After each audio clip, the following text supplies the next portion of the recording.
नाज़रीन गिरामी अस्सलामु अलैकुम वरहमतुल्लाहि वबरकातुहू। सीधी बात के ताज़ा तरीन प्राइम टाइम में आप लोगों का इस्तकबाल है। नाज़रीन गिरामी, मैं अंसार अज़ीज़ नदवी इस वक्त आप लोगों के सामने कुछ अहम तरीन ख़बरों पर तबसरे करने जा रहा हूँ। तफसीलात में जाऊँ उससे पहले आप लोगों से दरख्वास्त जो होती है उस पर तवज्जो करने की अपील करूँगा। सबसे पहले हम आपसी झगड़ों की बात करते हैं, सियासत में हो, समाजियात में हो, हमारी नाकामी का वो सियासी एतबार से हो या किसी भी शोबे में भारत में है कि हम आपस में मुत्तहिद नहीं हैं। कुर्सियों की छीना झपटी, इज़्ज़त व वक़ार के लिए छीना झपटी, सियासत में कुर्सियों के लिए छीना झपटी, साल हा साल की दुश्मनियाँ, ये ऐसी सूरत हाल है हमारे अंदर की, और अंदर की ऐसी खाना जंगी है कि हम जो है चाहे जितने बड़े ओहदे पर हों और चाहे जिस नज़रिए से हमको दिखे, लेकिन हम वहाँ पर पूरी तरह से फेल हैं, नाकाम हैं। मैं इसलिए कह रहा हूँ कि मौलाना मुहिब्बुल्लाह नदवी और समाजवादी पार्टी के सीनियर लीडर आज़म खान के दरमियान का तनाज़ा ख़त्म होने का नाम नहीं ले रहा है। एक ही पार्टी से ताल्लुक़ रखते हैं लेकिन छीना झपटी जारी है। रामपुर से आज़म खान ने कई इंटरव्यूज़ में मौलाना नदवी पर सख्त अल्फाज में बार बार बिलवास्ता तंज़ किया और महसूस यही किया गया कि मौलाना मुहिब्बुल्लाह नदवी ने उनके इस तंज़ पर, उनकी उस तनकीद पर शायद सब्र किया हो। लेकिन अब हाल ही में एक टीवी चैनल को दिए गए इंटरव्यू में देखने के बाद महसूस होता है कि शायद उनके सब्र का पैमाना लबरेज हुआ, जिसकी वजह से उन्होंने उन इल्ज़ामात का जवाब दिया। वो रामपुर भी नहीं गए। उन्होंने कहा कि मेरे ख़ानदान की सास पुश्ते रामपुर में दफन हैं, जबकि आज़म खान के दादा बिजनौर से आए थे। शायद इसीलिए बिजनौर के एमपी के साथ उनके अच्छे ताल्लुकात हैं और रामपुर के एमपी को दाखिले की इजाज़त नहीं है। मुझे इस पर कोई अफसोस नहीं, यह हर किसी के साथ होता है। लोगों का अपने पुराने वतन से रिश्ता होता है। मौलाना नदवी ने कहा कि पार्टी और अखिलेश यादव ने उन्हें मौका दिया, अवाम ने पीडीए के नज़रिए को मौका दिया। उन्होंने कहा कि अवाम किसी एक ख़ानदान की नहीं बल्कि नज़रिए की हिमायत करती है। मौलाना नदवी ने भी कहा कि जब कोई शाइस्तगी को कमज़ोरी समझने लगता है तो मसला होता है, उसे रामपुर आने से रोकने की ताकत किसी में नहीं है। मौलाना मुहिब्बुल्लाह नदवी ने भी आज़म खान के उस इल्ज़ाम का जवाब दिया कि उनकी अहलिया ईद पर अकेली रोती रहीं और कोई नहीं आया, फिर अब आने की क्या ज़रूरत है। इसका जवाब देते हुए मौलाना मुहिब्बुल्लाह नदवी ने कहा कि ऐसा कहना गलत है। मैंने तंजीन फातिमा जी को पैगाम पहुँचाया था, उन्हें मिठाई भेजी थी। जब उनसे पूछा गया कि क्या वो आएंगी तो उन्होंने कहा कि वो अपने शोहर से मिलकर हमें बताएंगी। मज़ीद कोई बात नहीं हुई। मौलाना मुहिब्बुल्लाह नदवी ने कहा, हमने आज़म खान के लिए दुआ की, वो जेल से बाहर आई। अफसोसनाक है कि रिहाई के बाद उन्होंने अपने ही एमपी को निशाना बनाना शुरू कर दिया। मुझे फ़ख्र है कि रामपुर के लोगों ने मुझे से आलिम को अपना एमपी मुंतखब किया। कोई माने या ना माने फ़र्क पड़ता है, यहाँ के लोगों ने मुझे मुंतखब किया। आज़म खान के उन्हें ना जानने के बारे में, तंज़िया बयान के बारे में मौलाना नदवी ने कहा, वो शायद मुझे नहीं जानते लेकिन हम उन्हें जानते हैं। इनके मुझे ना जानने से कोई फ़र्क नहीं पड़ता। रामपुर के लोग मुझे पहचानते हैं और इसीलिए उन्होंने मुझे 19 दिन के अंदर इलेक्शन जितवाया। नाज़रीन गिरामी, बहरकैफ ये जवाब दर जवाब था, इल्ज़ामात का जवाब था, जो कुछ भी था। लेकिन हम यही पैगाम देते हैं कि भारत में बिलखुसूस यूपी में इस वक्त सियासी हालात ऐसे नहीं हैं कि हमारे सरबर आवरदा लीडरान और एक ही पार्टी से जुड़े हुए लीडरान वो जो है ज़बानी तनाज़े में लगे रहें, एक दूसरे पर कीचड़ उछालते रहें, एक दूसरे की जो है गिरहबान को थामने की कोशिश करते रहें। यूपी का मंजरनामा क्या है, यूपी की सूरत हाल क्या है, मकामी सतह पर मुसलमानों के किन किन मसाइल पर यहाँ पर जो है मुख्तलिफ़ किस्म से काम होना चाहिए, ये सारी चीज़ जब सीनियर लीडरान जानते हैं, जब उनका किसी ख़ास पार्टी में अहम तरीन मकाम है, तो मुझे लगता है कि इस तरह के जवाब दर जवाब के बजाय अगर एक सीट पर बैठकर, एक महफिल में बैठकर, एक मजलिस में बैठकर तमाम कौम के बारे में सोचा जाए और यूपी में जिस तरह से मुसलमानों के साथ छीना झपटी हो रही है उस पर किस तरह कंट्रोल किया जाए, उस पर अगर जो है सर धुनकर बैठेंगे तो शायद इससे कौम का फ़ायदा होगा। अगर इसी तरह जो है जवाब दर जवाब देने की कोशिश करते रहेंगे, एक दूसरे के गिरहबान खींचने की कोशिश करते रहेंगे, एक दूसरे के दामन को दागदार करने की कोशिश करेंगे, तो तीसरा कोई आएगा, फ़ायदा उठा कर ले जाएगा और हम लोग या आप लोग सिर्फ जो है आपस में एक दूसरे पर कीचड़ उछालते ही रह जाएंगे। उसका फ़ायदा कुछ नहीं होगा।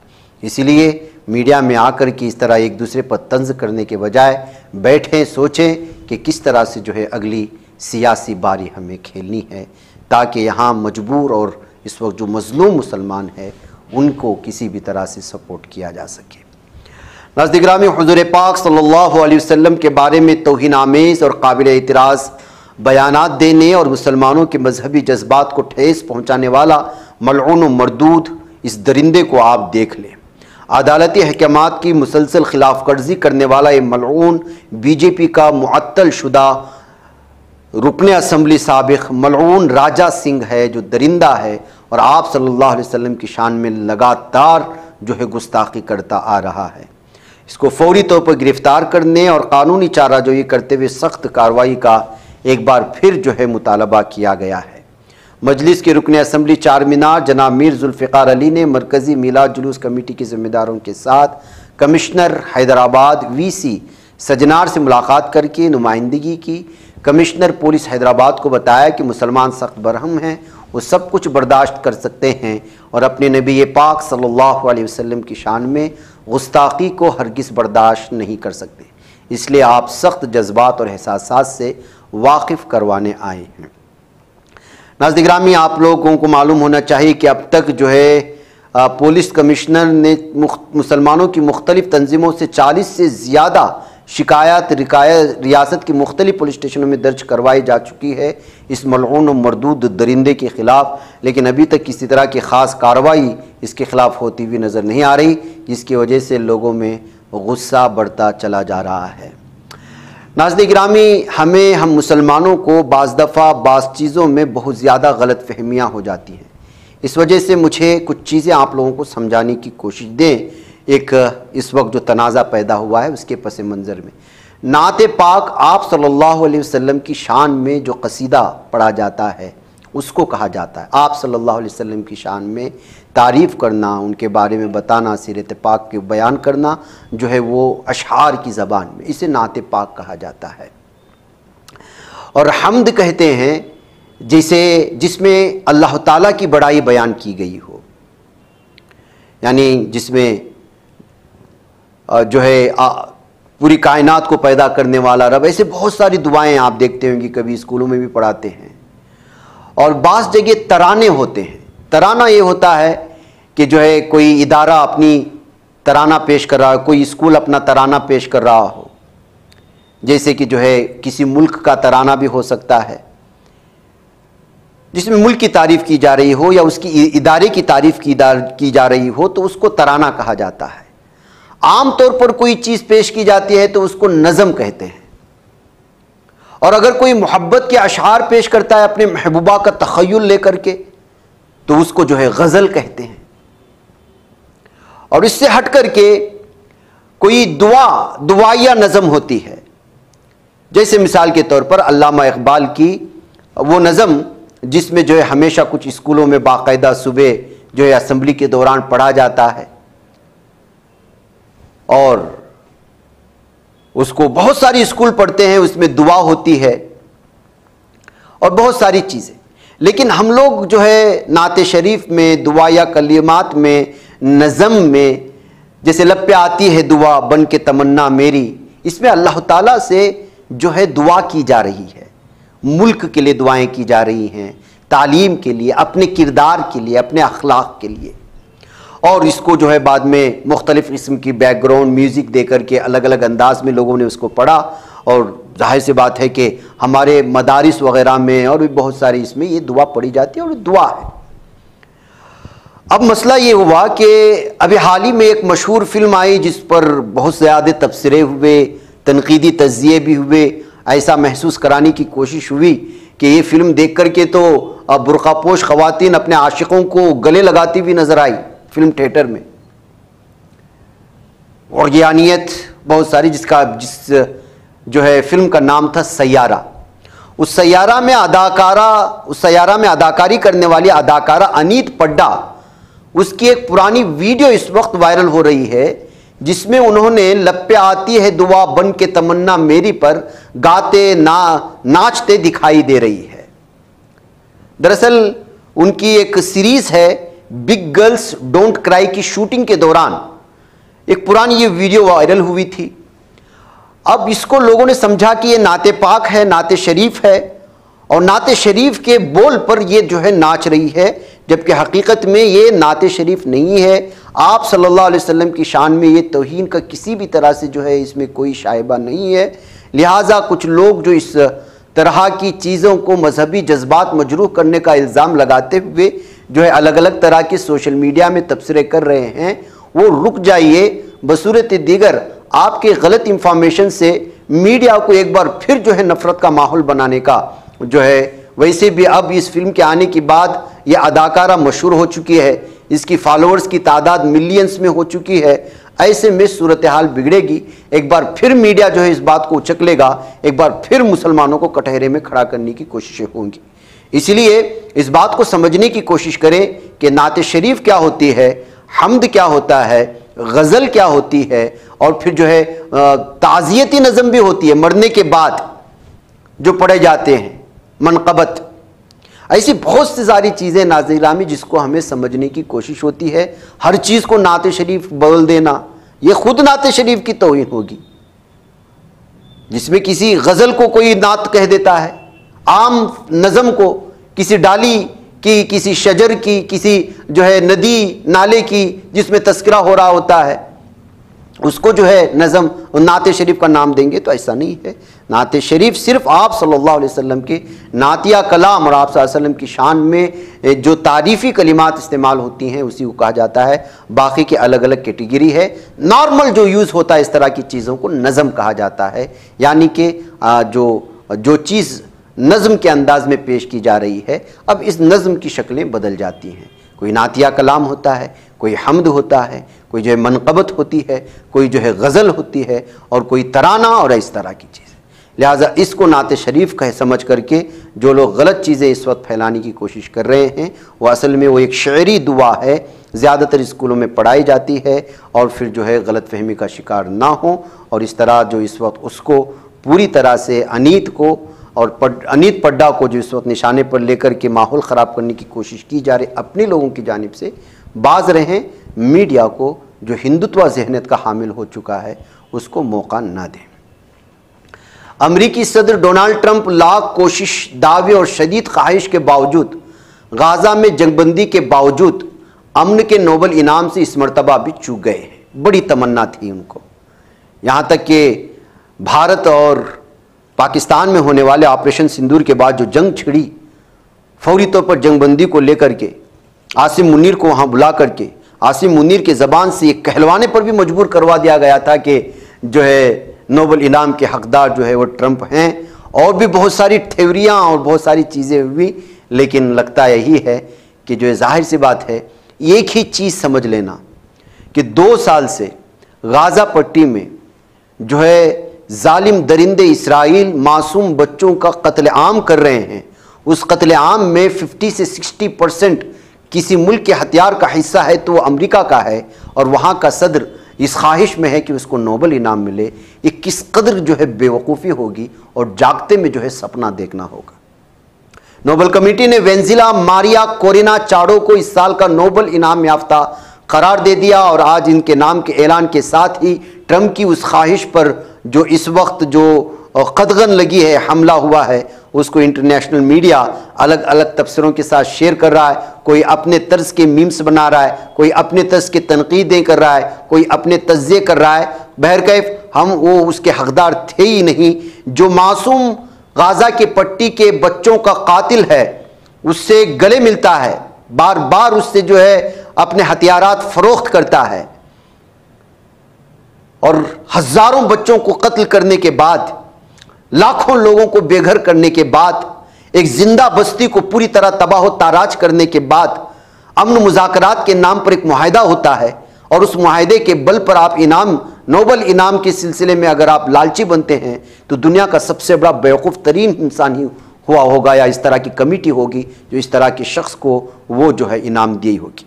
बहरकैफ कमेटी ने अपने ऐलान करते हुए कहा कि मारिया कोरेना चाडो ने वेनेज़ुएला के लोगों के जमहूरी हुकूक को फ़रोग़ देने और आमिरियत से जमहूरियत की मुनसिफाना और पुरअमन मुंतकिली के हुसूल के लिए जद्दोजहद की थी। उनके इस अनथक काम के लिए उन्हें अमन के नोबल इनाम से नवाजा जा रहा है। कमेटी ने माचाडू की जीत के बारे में कहा, 2025 अमन का इनाम एक बहादुर और पुरअज़्म चैंपियन के पास जाता है, एक ऐसी औरत के पास जो बढ़ते हुए अंधेरे में जमहूरियत के शोले को जलाए रखती है। उन्होंने मजीद कहा कि वेनेजुएला में डेमोक्रेटिक फोर्सेस की रहनुमा के तौर पर मारिया कोरिना माचाडू लातीनी अमेरिका में सिविलियन जुर्रत की सबसे गैर मामूली मिसालों में से एक हैं। हालिया दिनों में माचाडू एक सियासी अपोजिशन में एक अहम मुत्तहिद शख्सियत रही हैं। अमन का नोबल इनाम यानी नोबल पीस प्राइज उस शख्सियत को दिया जाता है जिसने मुल्कों के दरमियान रिफाकत बढ़ाने, मुस्तकिल फ़ौजें ख़त्म या कम करने और अमन के क़याम और फ़रोग़ के लिए सबसे ज़्यादा या बेहतरीन काम किया। नाज़रीन गिरामी, मारिया कोरिना माचाडू कौन है? मारिया कोरिया 7 अक्टूबर 1967 को वेनेजुएला के दारहुकूमत काराकस में पैदा हुई। वो पेशे के एतबार से इंजीनियर और सनअतकार हैं। माचाडू ने अपने अमली ज़िंदगी का आगाज़ समाजी खिदमात से किया और 1992 में एटेनिया फाउंडेशन कायम की जो काराकस के बेघर और महरूम बच्चों के लिए काम करती है। उन्होंने 2001 में इंतखाबी शफाफियत के लिए सोमाते नामी तंजीम बनाई जिसका मकसद अवामी शऊर और जमहूरी अमल को मजबूत बनाना था और इसी जो है सोमाते नामी तंजीम की ज़रिए से उन्होंने जो जद्दोजहद शुरू की वहीं से वो मशहूर होना शुरू हो गई थी। नाज़रीन गिरामी, हमास और इसराइल जंगबंदी के बाद आज जुमा की दोपहर 12 बजे से जो नाफिज हो चुका है बाकायदा ऑफिशियली तौर पर, गाज़ा से इसराइली फ़ौज का इनक़िलाब भी शुरू हो चुका है और इसके दोनों फरीक़ों के दरमियान जंगबंदी मुआहिदा जो बाकायदा तौर पर नाफिज हो गया तो पहली मरतबा यहाँ के लोगों के चेहरों पर 2 साल बाद मुस्कुराहटें देखने को मिली। इसराइली फ़ौज ने ऐलान किया कि दोपहर 12 बजे से जंगबंदी का अमल शुरू होगा, जिसके साथ ही गाज़ा में जारी जंग के खात्मे का ऐलान हो गया। ज़राए के मुताबिक इसराइल ने गाज़ा से अपने फ़ौजों का जुज़वी इनक़िला शुरू कर दिया है और दोनों फरीक जंग के दौरान कैद किए गए अफराद की रिहाई की तैयारियां कर रहे हैं और 72 घंटे के अंदर वो हो जाएगा। हमने मॉर्निंग प्राइम टाइम में भी इसके सामने आपके सामने रखा था। तो आज बहुत सारी तस्वीरें सामने आई और उस तस्वीरों के बाद मिस्र के शहर शर्म अश-शेख में तय पाने वाले मुआहदे की तौसीक के बाद लोगों को जो है अपने अपने घरों की जानिब या अपने अपने इलाकों की जानिब बड़ी भीड़ के साथ जाते हुए देखा गया है, जिसकी एक तस्वीर की झलक आप देख कर के अंदाज़ा लगा सकते हैं। ये जो है जुनूबी इलाकों से शिमाली हिस्सों तक यानी अर्रशीद सड़क और सलाहुद्दीन सड़क के रास्ते आमद व रफ्त की इजाज़त दे दी गई थी, जिसकी वजह से ये सड़क जो है इस वक्त भरी हुई नज़र आ रही है, जिसका नज़ारा आप इस वक्त हमारी स्क्रीन पर कर रहे हैं। नाज़रीन गिरामी, गाज़ा की वज़ारत दाखिला व कौमी सलामती ने ऐलान किया है कि वह आइंदा चंद घंटों में इन इलाकों में तैनाती का आगाज़ कर देगी, बल्कि कर चुकी है और बाकायदा जो इसराइली फ़ौज ने पसपाई इख्तियार की है वो वापस जा रही है और यहाँ की गाज़ा की वज़ारत दाखिला ने जो है अपने पुलिस को तयन करना शुरू कर दिया है ताकि लोगों को बहिफाजत उनके मकाम पर वो जाना चाहते हैं उनको पहुँचाने के लिए पूरी तरह से जो है सूरत हाल बनाई जाए, रास्ते बनाए जाएँ, उनकी रहनुमाई की जाए। अपनी जानों को ख़तरे में डालने वाले इक़दामात से इज्तिनाब बरतने की भी बार बार अपील की जा रही है। यहाँ की पुलिस से सिक्योरिटी पुलिस और ख़िदमती इदारों के एहलकारों के साथ मुकम्मल ताउन करने का ऐलान किया जा रहा है। अमन सलामती यकीनी बनाए जा सके, इस वजह से किसी भी तरह की कोई भी चीज़ जो है अपनी जानिब से करने के लिए भी रोका जा रहा है। बहरकैफ नाज़रीन गिरामी, 2 साल बाद इस वक्त जो है गाज़ा की पट्टी में एक अमन का माहौल देखने को मिलेगा। आज 12 बजे के बाद से देखने को मिल रहा है। खुदा करे गाज़ा के जो मज़लूम मुसलमान हैं उनको एक बार फिर उसी तरह की ज़िंदगी मैसर हो जो ज़िंदगी वो इससे 2 साल पहले से गुजार रहे थे। लेकिन हकीकत है नाज़रीन गिरामी, ये सिर्फ हमास की या गाज़ा के पट्टी के मुसलमानों की जीत नहीं है, बल्कि दुनिया में अपने आप को सबसे बड़ा ताकतवर साबित करने वाले एक दुश्मन को 2 साल बाद भी पसपा करके मुज़ाकरात के मेज़ पर लाने पर मजबूर करने वाले इन मुसलमानों की ईमान को वाकई में हम तमाम लोगों को एक बार सलाम करना चाहिए और उनके इस ईमान की तरह ही हमें भी अल्लाह कुछ ना कुछ हिस्सा मैसर करे, इसकी भी दुआएं होती रहनी चाहिए। क्योंकि 2 साल का अरसा भूख प्यास, लाशें ही लाशें, हर तरफ बिखरे हुए मकानात, हर तरफ बुलडोज़र, कब आसमान से कौन आए और कब बम बरसाए, कब आपकी जान निकल जाए कुछ नहीं। लेकिन अपने इन तमाम जुल्म ज़्यादती की वो इंतहा जिसको एक इंसान तसव्वुर न कर सके, तख़य्युल में न ला सके, भूख प्यास के साथ हॉस्पिटलों में ज़ख्मी लोगों की जिस्मों को छलनी होते हुए अपने नज़रों से देखना, अपने सामने माँ बाप को और अपने बहन भाइयों को, यहाँ तक कि मासूम बच्चे, यहाँ तक कि हामिला औरत के पेट से बच्चे को जो है हमल गिराते हुए कि डर से हमल ना गिर जाए, ऐसे मनाजिर को देखना एक इंसान का तसव्वुर तख़य्युल नहीं हो सकता। ऐसे हालात में अपनी ईमान को बचाए रखना और ऐसे ख़तरनाक दुश्मन के सामने ये कहते हुए डट कर के रहना कि रहेंगे तो गाज़ा में रहेंगे वरना हम कहीं नहीं जाएंगे, और वो भी लाखों के अफराद एक आवाज़ के साथ ये कहना, ये आजकल के दौर में इस कदर मजबूत ईमान का अल्लाह ताला से वाकई में मुतालबा करना चाहिए और इन लोगों से हमें सीखना चाहिए। नाज़रीन, मुझे इजाज़त दें। अस्सलामु अलैकुम व रहमतुल्लाहि व बरकातुहू।